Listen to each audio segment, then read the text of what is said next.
네, 이제 경제사에 대해서 배우게 될 텐데요. 그 경제사 같은 경우는 여러분들이 용어나 이런 것들이 조금 익숙하지 않을 수가 있습니다. 그래서 관련해서 그 경제사와 관련되어 있는 개념 몇 가지를 여러분들한테 설명드리고 가도록 할 거예요. 여기 가상의 땅을 하나 그려놓겠습니다. 가상의 땅을 이렇게 그려놨어요. 이 땅과 관련되어 있는 권한들을 갖고 있는 사람이 있거든요. 우선 여러분들 알고 있는 권한 뭐가 있을까요? 이 땅은 내가 이런 권을 갖고 있어. 바로 저 소유권을 갖고 있는 사람이 있겠죠. 그 소유권을 갖고 있는 사람을 김대감이라고 하겠습니다. 그래서 김대감은 소유권을 갖고 있어요. 그러면 김대감은 농민인가요? 김대감은 이 땅에서 막 농사 짓고 이렇게 사는 농민일까? 아니겠죠. 이 땅을 대신 농사 짓게 만드는 그런 사람이, 그런 농민이 있겠죠. 그런 애들을 소장농이라고 하는데, 그래서 가상의 소장농 호돌이를 등장시킬 겁니다. 호돌이 같은 경우는 그냥 김대감이 나가 이러면 나가게 되냐? 그렇지 않을 수 있어요. 왜냐하면 호돌이도 이 땅에 대한 권한을 갖고 있는 경우가 전근대 사회에 많았거든요. 지금은 없는 개념이지만 경작권이라는 개념이 있습니다. 나중에 이것과 관련되어 있는 개념이 2학기에도 이제 나오게 되니까 지금 잘 기억을 해 두시면 될 것 같아요. 자, 그러면 이제 호돌이는 이 땅에서 농사 짓는 대가로, 이 땅에서 농사 짓게 해주는 대가로 김대감에게 무엇을 바치게 되냐면 대략 그때 달라요. 대략 2분의 1의 지대를 내게 됩니다. 토지 임대료라고 생각하면 돼요. 그래서 이런 식으로 땅이 이제 경작되고 운영되게 되겠죠. 그러면 김대감 같은 경우는 그냥 저거 먹고 끝인가요? 아니죠. 김대감은 세금을 내야 돼요. 어디에 세금을 낼까? 조세 혹은 이제 전세라고 적을게요. 땅에 관련된 세금이니까 전세를 내게 되는데 국가에 내겠죠. 국가에. 그런데 이 세금을 걷어가는 게 국가가 아닐 수도 있습니다. 관리가 걷어갈 수도 있어요. 그러면 이 관리는 이 땅에 대한 무슨 권을 갖고 있는 사람이냐면 수조권, 세금 거둘 권리를 갖고 있는 사람입니다. 수조권 언제 들어봤죠? 우리 남북국 시대 할 때 배웠었죠. 남북국 시대 할 때 온리 수조권 더하기 노동력 이렇게 해가지고 뭐 배웠어요? 노급 이런 거 배웠잖아요. 관료전 배운 기억이 나나요? 네, 이렇게 해서 한번 떠올려 보면 될 것 같아요. 그냥 이것은 땅에 대한 기본적 개념이니까 여러분들 알아두면 될 것 같고요. 그래서 지금 이 시간에 이제 관리들이 어떻게 월급을 받았나, 고려시대, 조선시대 이렇게 나눠가지고 한번 살펴보도록 하겠습니다.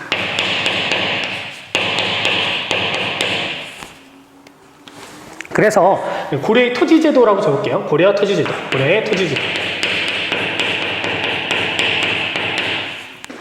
자, 우리 고려를 세운 사람이 누구죠? 바로 태조 왕건이죠. 그래서 왕건 때는요, 그 나라를 세우는데 기여한 역할에 따라 땅을 나누어 줬는데 그 땅의 이름이 역분전입니다. 역할에 따라 나누어주는 토지. 이건 이제 태조 때 나누어주게 되거든요.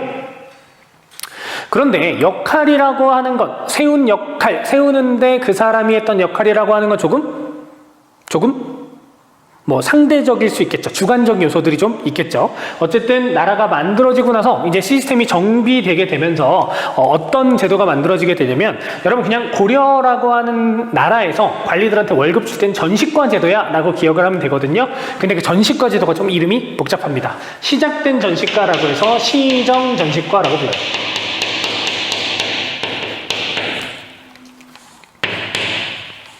그러면 어떤 사람들이 월급 더 많이 받겠어요?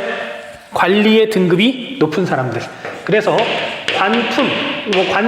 관품이라고 적을게요. 관품에 따라서 나뉘게 되고요. 그리고 어떤 요소가 있었냐면 플러스 인품.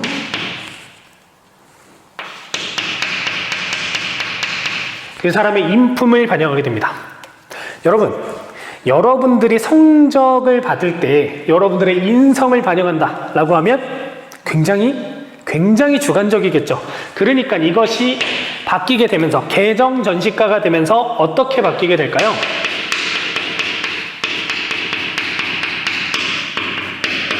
어떤 요소가 사라지게 될까요?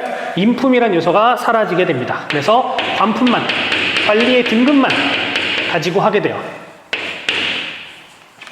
그러다가 이 전시가 제도가 나중에 이제 경정 다시 바뀌게 되거든요. 그래서 이 경정 전시과 때는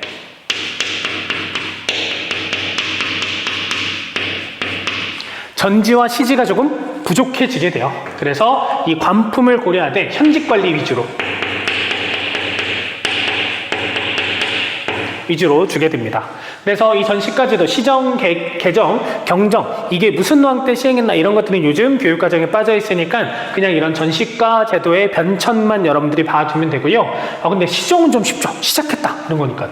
근데 개정과 경정, 그러니까 뭐 바꿨어, 다시 바꿨어 뭐 이런 의미이긴 한데 근데 여러분들이 잘 외우기 힘드니까 선생님이 팁을 하나 주면 여러분 고려의 수도가 어디예요? 개경이죠. 그러면 수도를 가보면 막 입이 떡 벌어요. 역시 수도야. 역시 개경. 이렇게 해서 여러분들 보면 조금 외우는데 수월하지 않을까 그 생각이 됩니다. 그래서 고려의 토지 제도를 이렇게 살펴왔고요. 그리고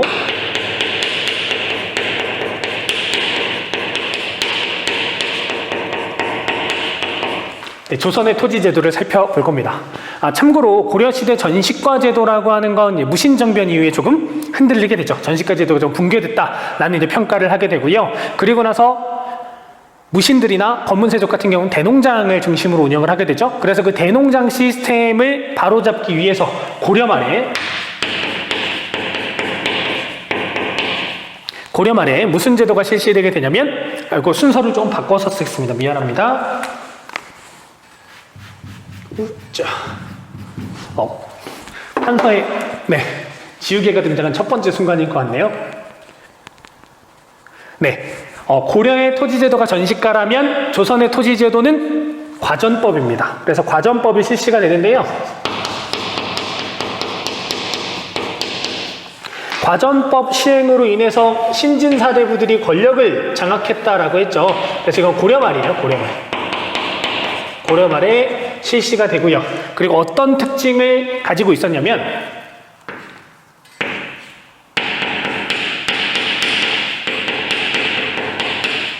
경기도에 한정돼 있었습니다. 경기도라는 땅, 서울 주변 땅만 한정해놨었고요. 그리고 세습이 원칙적으로는 불가능했어요. 그런데 실질적으로는 세습이 됩니다. 어떻게 되냐면 수신전, 휴량전의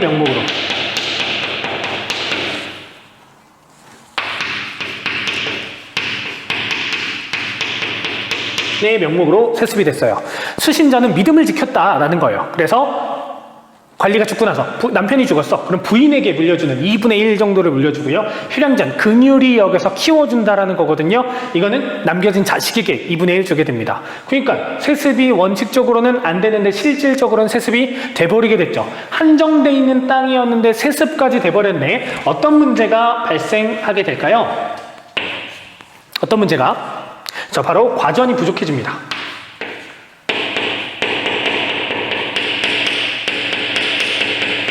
그래서 이것을 극복하기 위해서 무슨 법이 실시되게 되냐면 직전법이 실시되게 돼요.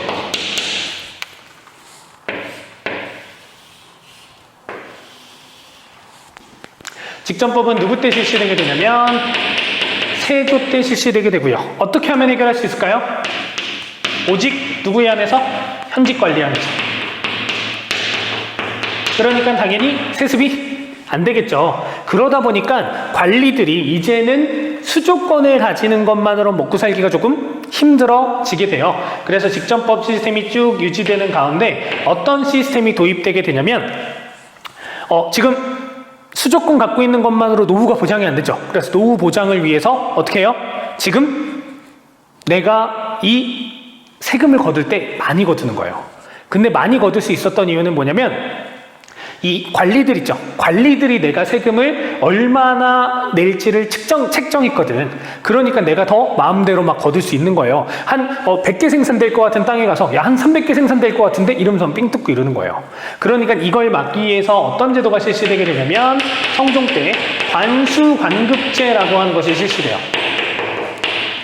세금을 이 수조권을 받은 관리가 거두는 게 아니고 국가가 걷는 제도입니다. 그러니까 직전법이 없어진 게 아니고 직전법 시스템 하에서 관수관급제가 성종 때 실시됐다라는 거고요.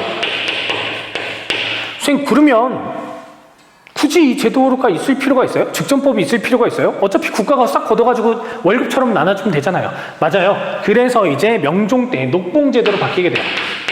직전법이 그렇게 폐지가 됩니다. 그래서 과전법 시스템이었다가 과전이 부족해지니까 직전법, 그러다가 관리들의 뭐 수탈이나 뭐 이런 것들이 좀 많아지게 되니까 관수관급제를 거쳐서 녹봉으로 가게 됐다라고 하는 거. 사실 옛날에는 이 부분이 좀 많이 중요했던 부분이었는데, 시험에 잘 나오는 부분이었는데, 요즘은 교과서에 뭐 안 나오는 교과서들도 많이 있고요. 그러니까 조금 간단하게 살펴보시면 될 것 같습니다.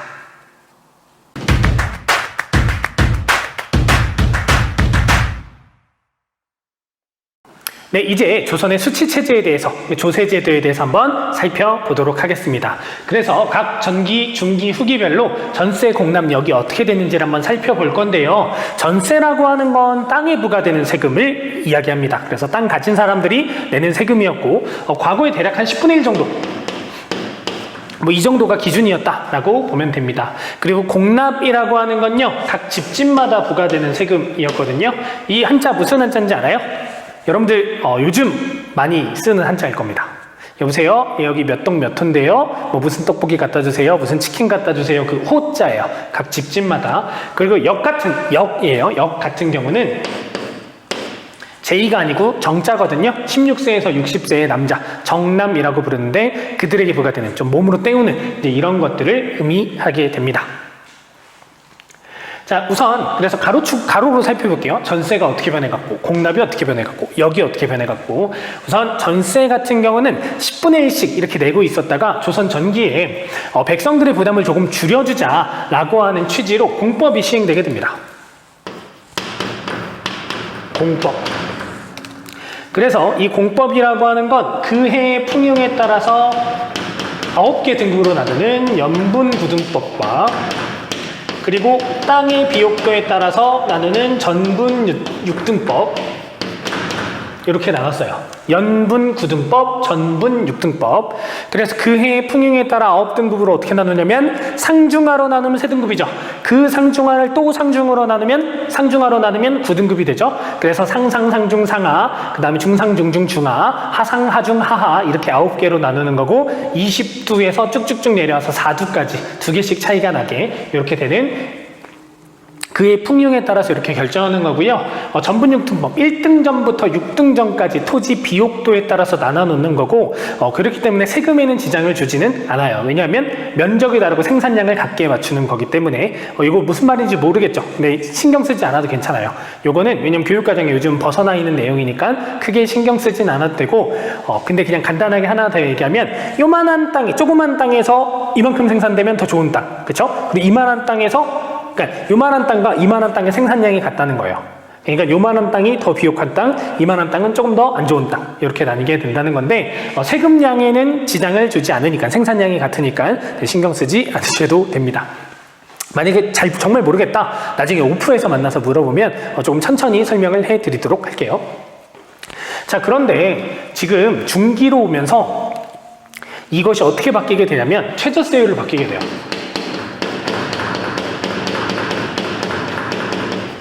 관례적으로.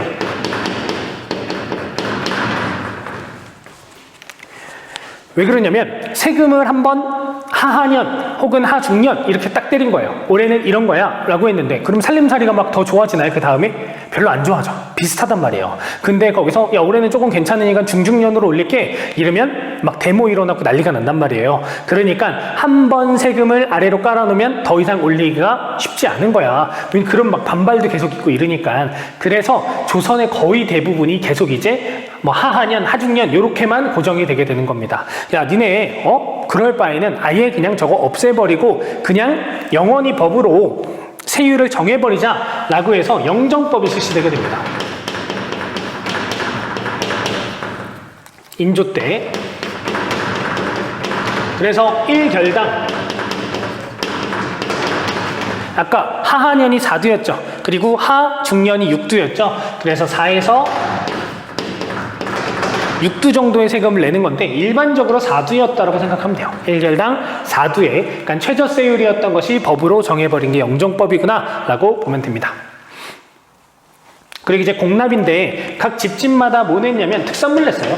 특산물. 그래서 공납의 종류에는 상공, 그러니까 정기적으로 내는 거, 별공, 특별한 날 내는 거, 그 다음 만약에 낚시를 하다면 인어 이런 걸 잡았어. 그러면 귀한 거 임금님한테 바쳐야 돼요. 진상, 뭐 이런 것들로 구성이 되어 있었는데요. 그런데 이제 공납이 중기로 가게 되면서 여러 가지 폐단이 나타나게 되는데 그 중에 가장 큰 폐단이 방납의 폐단이었습니다.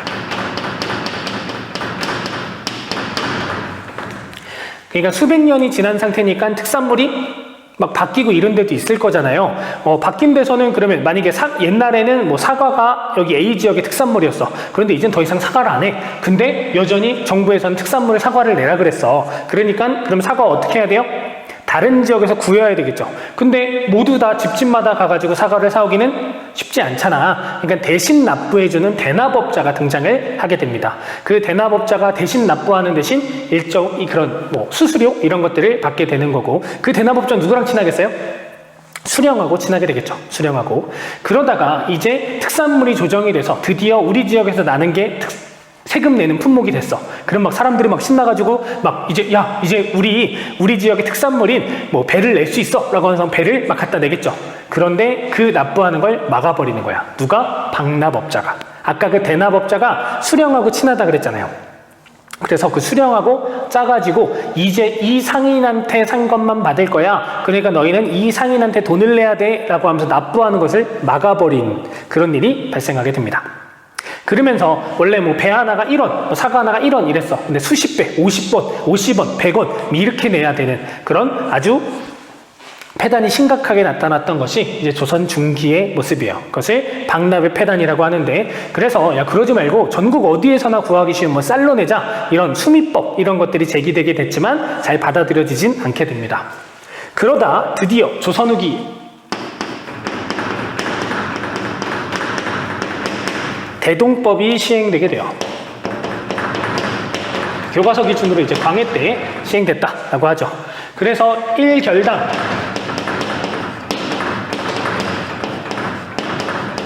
12두를 내게 됩니다. 그리고 주로 이제 대부분 지역에서 쌀이 나니까 1결당 12두를 내고요. 근데 쌀이 아니면 포나 전, 포는 옷감이고요. 저는 동전이에요. 그래서 미포전으로 내게 했다. 그래서 그 기준은 1결당 12두였다라고 하는 거 보면 됩니다. 자, 그런데 지금 국가에서 필요한 뭐 사과, 배, 그다음 뭐 젓가락, 숟가락 이런 것들 원래는 특산물로 이렇게 받았었던 거죠. 그런데 이제는 미포전으로 받으니까 어떻게 해야 돼요? 국내에서 필요한 거, 국가에 필요한 거 누군가가 저 미포전 가지고 사와야 되겠죠. 그래서 이 대동법 이후에 뭐가 등장했다라는 게 중요하냐면 공인이 등장했다라는 거 중요합니다.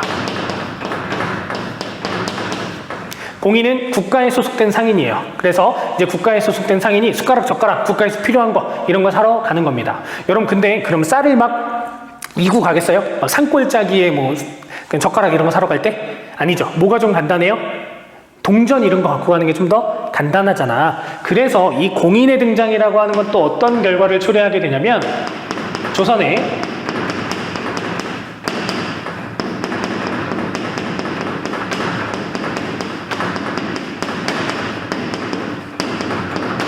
상품화폐 경제 발달에 이제 영향을 줍니다. 상품화폐 경제라고 하는 건 뭐냐면 상품을 무엇으로 바꿔요? 화폐로 바꾸는 그런 경제가 나타나게 되는 거죠. 뭐 물물 교환 이런 게 아니고 이제 돈 주고 사고 파는 그런 경제가 나타나게 되었다라고 하는 거 중요한 내용이니까 잘 봐두시면 됩니다. 그리고 포인트가 하나 더 있어요. 여러분 아까 공납이라고 하는 건 뭘 기준으로 걷는다 그랬죠? 여보세요. 여기 몇 동 몇 호인데요. 호 기준이라 그랬죠. 집집마다. 그런데 보니까 1결당이라는 기준으로 바꿨네요. 1결당이라는 기준이 무엇을 의미할까요? 뭘 의미할까? 중요한 겁니다. 한번 생각해 보세요. 이제는 세금의 부과 기준이 무엇으로? 땅으로 바뀌었다라는 겁니다. 땅으로. 땅 가진 사람만 내는 세금으로 바뀌었다라는 거예요. 그러면 이 대동법이라고 하는 건 기득권층들, 땅을 가지고 있는 사람들이 좋아했을까? 겁나게 싫어했을까? 겁나 싫어했겠죠. 그럼 이 제도는 정착이 금방 됐을까? 굉장히 오래 걸렸을까? 굉장히 오래 걸렸죠. 100년이라고 하는 시간이 걸리게 됩니다. 반발도 굉장히 심했고요. 자, 이제 마지막으로 역의 경우를 살펴볼게요. 역의 경우를 살펴보겠습니다. 조선이라고 하는 나라가 1392년에 만들어지고 1592년까지 큰 전쟁이 없었죠. 그러면서 군역이라고 하는 것이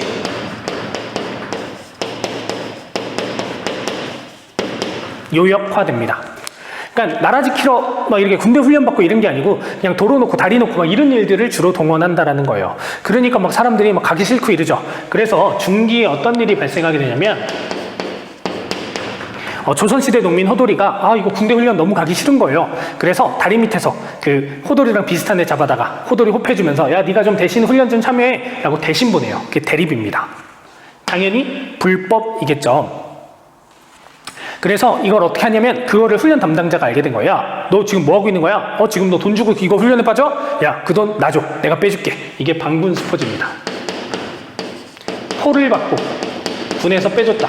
이거 합법일까 불법일까? 불법이에요. 그런데 이런 게 성행되게 되니까 아예 그런 국방부 이런 데서 알게 되고 야, 니네 지금 이런 거 받고 훈련 빼주고 이러면 돼? 안 돼? 안 되지. 그 돈 국가한테 줘. 합법적으로 빼줄게. 라고 해서 무슨 제도가 실시되게 되냐면 군적수포제가 실시되게 됩니다.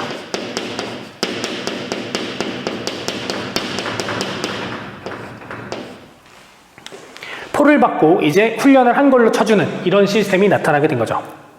그런데 그래도 좀 돈이 있는 이런 사람들 입장에서는 괜찮을 수 있지만 일반 농민들 입장에서는 이것이 굉장히 무거운 세금이 되는 거죠. 그래서 이 세금에 대해서 백성을 사랑했던 왕, 하지만 자기 아들에 대한 사랑은 좀 부족했던 왕, 영조가 디스카운트 해줍니다. 군포를 1년에 원래 2필 정도 내는 거였거든요. 1년에 1필로 디스카운트를 시켜주게 돼요. 여러분 근데 세금이라고 하는 건 디스카운트가 불가능합니다. 왜냐하면 어딘가에서 디스카운트하면 어딘가에서는 국가 예산이 정해져 있으니까 더 걷어야 되는 거예요. 그래서 1년에 1필로 줄였으니까 무엇이 발생하게 되냐면 부족액이 발생하게 돼요. 그래서 이 부족한 것을 채우기 위해서 이것을 채우기 위한 수단이 등장하게 되는데 어떤 것들이 있냐면 결작,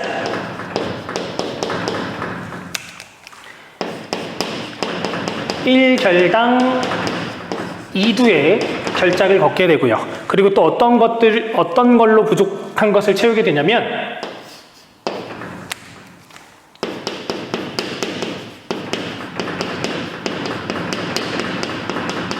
선무군관포라는 명예간직 이런 것들을 팔기도 합니다. 그리고 다양한 곳에서 세금이 많아져요. 어장세, 염전세, 선박세, 합쳐서 어염선세 이런 것들이 많아지게 되면서 그래서 부족액이 있었어. 그리고 이 부족액을 메꾸기에 이런 게 있었어. 이름 균역법이야 라고 하는 걸 여러분들이 기억을 해 두시면 됩니다. 조선 전기, 중기, 후기 중에 시험에 여러분들 뭐 수능도 마찬가지고요. 시험에 항상 나오는 건 이 후기의 제도입니다. 그 중에서도 대동법, 균역법이 조금 더 잘 나오게 되고요. 그리고 조선 후기 세금의 트렌드가 있어요. 트렌드 찾아보세요. 트렌드 뭘까요? 조선 후기 세금의 트렌드. 전세는 원래 땅에 부과되는 거. 결당, 대동법, 1결당, 결작, 1결당. 결당이 뭐 의미예요? 결당이 무엇을 의미해요? 땅을 가진 사람에게 부과되는 세금이라는 거죠. 그래서 조선 후기 세금의 트렌드는 전세와 경향입니다. 그러니까 땅에 부과되는 세금, 그러니까 땅을 기준으로 세금이 부과되었다라고 하는 것을 가지고 있다. 특징을 가지고 있다라고 하는 것, 이런 것들이 나타났다라는 거 여러분 봐두시면 됩니다. 네, 그래서 우리는 오늘 이제 토지에 대한 몇 가지 개념들, 그리고 고려시대, 조선시대 관리들이 어떻게 월급을 받았는지, 그리고 조선시대의 수치체제까지 이렇게 살펴봤습니다. 여러분 모두 수고하셨습니다.